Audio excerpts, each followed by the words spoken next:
हाय friends, मैं हूं Manav. Welcome to movie शूवी। करते हैं आपस में पॉजिटिव सा नमस्कार। रेड 2 जो है कुछ अलग सा प्रोपोजिशन है। इसको आपको ढंग से समझना पड़ेगा before you by the tickets for red 2। ढंग से समझना, क्योंकि रेड 1 और रेड 2 के अंदर प्रॉब्लम ये नहीं है कि रेड 1 ज़्यादा अच्छी थी कि रेड 2 ज़्यादा अच्छी है। इशू ये है कि इसके जो रिव्यूज़ आ रहे हैं वो बहुत ज़्यादा गलत तरीके से अप्रोच किए जा रहे हैं। पहला बात तो ये है कि इसका जो प्रेस का जो होता है ना, प्रीमियर जो होता है कि आओ जी प्रेस वालों देख लो, आपके लिए स्पेशल ऑर्गेनाइज किया गया, वो ऑर्गेनाइज नहीं किया गया, जिससे कुछ लोग तो सड़ गए हैं। और जो सड़ गए हैं वो फिर वो कंप्लीटली इसको सिकंदर बनाने के अंदर लग गए हैं, जो कि ठीक नहीं है। जो जेन्युइन रिव्यू मैं आपके सामने पेश करता हूँ, आप देखना कि आपको फिर उसके बाद चॉइस लेनी है कि नहीं लेनी है। रेड 2 में आपको देखने को मिलेंगे बहुत ही जबरदस्त तरीके के आर्टिस्ट, जिसके अंदर होंगे अजय देवगन, रितेश देशमुख, सौरभ शुक्ला, अमित चाहल भी होंगे, वानी भी है, तमन्ना भी है। तमन्ना का तो सिर्फ गाने का है और वानी को थोड़ा सा वुमेन एम्पावरमेंट के जोन के अंदर यहाँ पर रखा गया। ठीक है, जब आप रेड 2 देखने जाओगे, आपकी एक्सपेक्टेशन ये होगी कि मैंने अजय देवगन का जो एक कैरेक्टर है अमेय पटनायक का, ये तो देख लिया मुझे, लेकिन इसके अंदर एक अपग्रेड चाहिए। अपग्रेड कैसे होगा कि मैंने इतने केस सॉल्व कर लिए, मैं किसी की सुनता नहीं, मेरी जितनी ट्रांसफर करनी है कर लो। अब तो मैं किसी भी हद तक चला जाऊंगा, कोई भी केस सॉल्व करने के लिए ब्राइब ब्राइब भी ले लूंगा, ये कुछ भी कर दूंगा मैं। तो आपके अंदर थोड़ा सा और हीरोइज्म, कॉन्फिडेंस और एक बिगर चैलेंज आपके हाथ के अंदर आ जाता है। क्या ये होता है कि नहीं होता है, वो हम बात करेंगे। स्टोरी जो है वो अमेय पटनायक की फिर से शुरू होती है वर्सेस इस बारी है दादा भाई, जो कि बहुत ही लव्ड तरीके का पॉलिटिशियन है।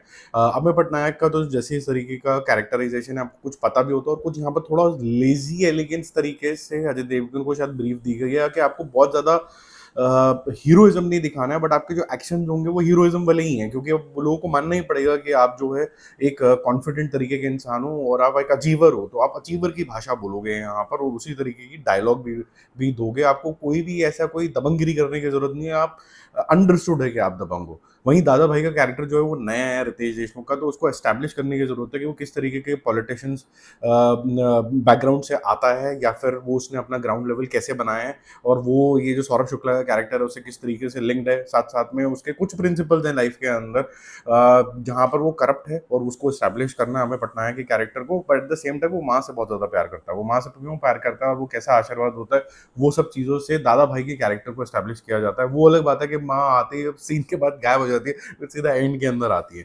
तो स्टार्ट अच्छा होता है रेड का, थोड़ा सा अनाउंसमेंट वगैरह भी ठीक ठाक सी हो जाती है कि भाई रेड होने वाली है, और आप मोटा मोटा उसी लेवल के जोन में चले जाते हो जैसे रेड 1 चली थी। और कुछ थोड़े बहुत ट्विस्ट आते हैं, लेकिन क्लाइमैक्स जो है मेरे ख्याल से इसका हाई पॉइंट है।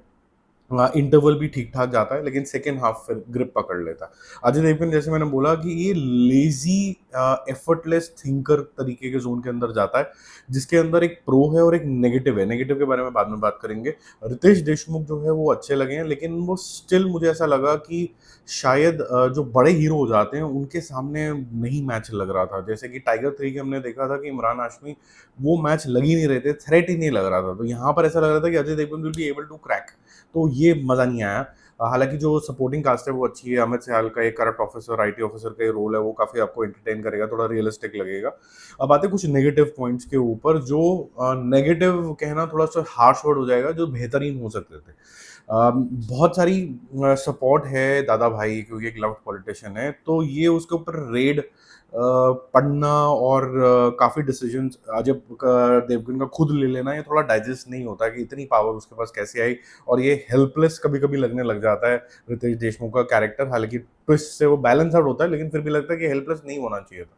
इनकम टैक्स ऑफिसर दिखाया गया है यहाँ पर मेरे ख्याल से अजय देवगन को, और वो काफ़ी हद तक इन्वेस्टिगेशन ऑफिसर भी बन जाते हैं। अब रोल क्लैरिटी जो होती है, जैसे पब्लिक को समझ में आता है कि एक पुलिस का रोल होता है और एक एक ये जो इनकम टैक्स ऑफिसर होता है, शार्प भी हो, उसका रोल होता है। यहाँ थोड़ा ओवरलैप हुआ है।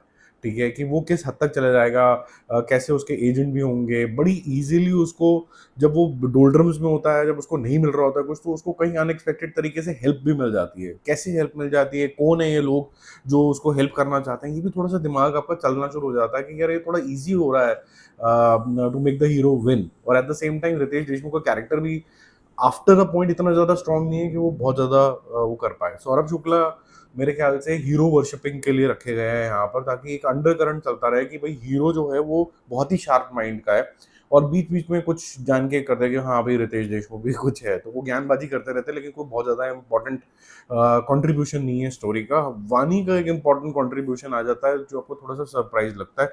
जो मैं बोलूंगा कि काफी सारी मूवीज के अंदर प्रॉब्लम हो गई है कि जब ये जब अवेंजर्स और ये सब में भी क्या प्रॉब्लम होती है कि जब आपका कोर जो हीरो होता है और जो उसकी स्मार्टनेस होती है, जब वो बँटनी शुरू हो जाती है ना, तो आपका हीरो से ध्यान हट जाता है कि वो हारे भी, जीते भी, लेकिन सब कुछ अपने बलबूते पे करे। जब इतनी सारी इधर-उधर से हेल्प आनी शुरू हो जाती है ना, तो आपका वो कैरेक्टर थोड़ा-सा वीक लगने लग जाता है, जो मेरा सबसे ज़्यादा डिसअपॉइंटिंग पार्ट था रेड 2 का। ऐसा लग रहा था कि हाँ, वो शार्प माइंड है, लेकिन उसके लिए चीज़ें मिल रही थी उसको। पहले वाले पार्ट के अंदर वो सारा अपना दिमाग यूज़ कर रहा था, तो वो बहुत कीन ऑब्जर्वेंट था। तो वो मेरा थोड़ा-सा क्रिटिसिज़्म रहेगा इसके लिए।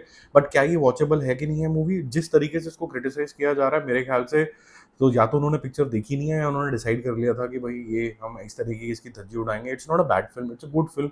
आपको एंटरटेन करेगी। थोड़ा फर्स्ट हाफ ज़रूर थोड़ा ढीला है, सेकंड हाफ आता-आता काफ़ी ज़्यादा ग्रिपिंग हो जाता है। कुछ लोगों ने क्रिटिसिज़्म ये भी दिया है कि शायद अजय देवगन का जो लेज़ी एलिगेंस है, ये इसको ज़्यादा सपोर्ट नहीं करती है मूवी को, क्योंकि कहीं न कहीं ऐसा लगता है कि जैसे एनर्जी नहीं है। ठीक है, मैंने किसी का सुना कि भाई सिकंदर जैसी पिक्चर है, कोई जैसे सलमान खान ने ज़्यादा एफर्ट नहीं डाला, इन्होंने भी डाला। मुझे नहीं लगता है इस कैरेक्टर के अंदर आपको वो तरीके का हीरोइज़्म और वो सारा चीज़ें करने की ज़रूरत ही नहीं है, ठीक है? ये पार्शियली कमर्शियल है, लेकिन थोड़ा रियल ज़ोन में जाने की कोशिश करती है, तो ये टॉगल करती है उसके बीच में कि रियल प्लस अल्फ़ा है ये, कंप्लीटली कमर्शियल भी नहीं है ये, ठीक है? कंप्लीटली कमर्शियल में तो फिर मुक्के लगने लग जाते हैं, ठीक है? तो ये उसका एक टोन डाउन वर्ज़न है कि रियल ही है, लेकिन उसमें एक अल्फ़ा रखेंगे, थोड़ा हीरोइज़्म रखेंगे, उस तरीके के ज़ोन के अंदर रहती है। मेरा मूवी-शूवी स्कोर इसके लिए कोई बहुत ज़्यादा हाई नहीं रहेगा, मुझे फर्स्ट पार्ट बहुत पसंद आया था, तो वो तो 3.5 4 वाले स्टार वाली पिक्चर थी, काफ़ी काफ़ी इफ़ेक्टिव थी। लेकिन इसको भी एंटरटेनमेंट के फैक्टर के हिसाब से हम 2.75 उस तरीके के स्टार्स दे सकते हैं, इतनी कोई बुरी पिक्चर नहीं है। हाँ, लेकिन ये है कि स्टोरी और ग्रिपिंग हो सकती थी, इसके अगेंस्ट जो दादा भाई का कैरेक्टर दिखाया गया, उसको और ज़्यादा श्रूड होना चाहिए था। ये मैंने ट्रेलर के अंदर भी बोला था, ये श्रूडनेस जितनी कम होती चली जा रही है, उतना हीरो पावरफुल लगता है और उतना उसके लिए ईज़ी रहता है। तो थोड़ा ईज़ी गेम मज़ा नहीं आता, हीरो के लिए डिफ़िकल्ट होना चाहिए। ठीक है, बाकी जल्दी मिलते हैं और रिव्यूज़ और अपडेट्स के साथ, स्टे कनेक्टेड।